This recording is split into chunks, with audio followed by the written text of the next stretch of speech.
Alors pour les 80 organismes HLM de la région Grand Est, nous souhaitons développer depuis pas mal d'années la lutte contre le coût excessif de la charge locative pour nos locataires.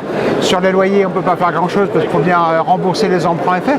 Par contre, sur tout ce qui est charge, on essaye de faire travailler notre imagination pour développer tous les dispositifs possibles. Il y a bien sûr les dispositifs, mais c'est sur le moyen terme, c'est l'isolation des bâtiments, mais on ne le décide pas en 5 secondes. Il y a toute la mutualisation des certificats d'économie d'énergie. Et il y avait aussi la possibilité de faire une sorte de centrale d'achat d'énergie, mais pas pour notre propre compte, des bailleurs, pour le compte de nos locataires. Permettre à chaque locataire qui le veut, avec les organismes qui le veulent, à avoir accès à une plateforme d'achat d'énergie où l'effet masse leur permette de faire des économies.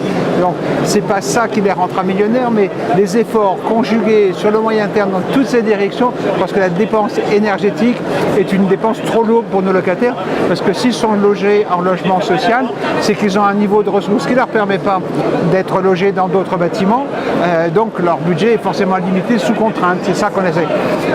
Et en même temps, si on arrive à solvabiliser nos locataires, ils auront peut-être moins de difficultés à payer nos loyers. Ce qui est important aussi, c'est que à travers cet achat groupé, donc on agit effectivement sur le pouvoir d'achat, et derrière, en fait, on rétrocède une partie de nos gains obtenus par les fournisseurs, du coup, pour mener des actions de lutte contre la précarité énergétique. Donc à la fin de cette période de souscription, donc pour les locataires, on fera un bilan et on verra du coup avec Monsieur Rambaud et éventuellement Madame Garbet et Monsieur Lutz, que ferons-nous avec cet argent. Mais en tout cas, cet argent est destiné à mener des actions de lutte contre la précarité énergétique. Donc on agit sur deux leviers, le pouvoir d'achat et la précarité énergétique, du coup qui reste lié au social.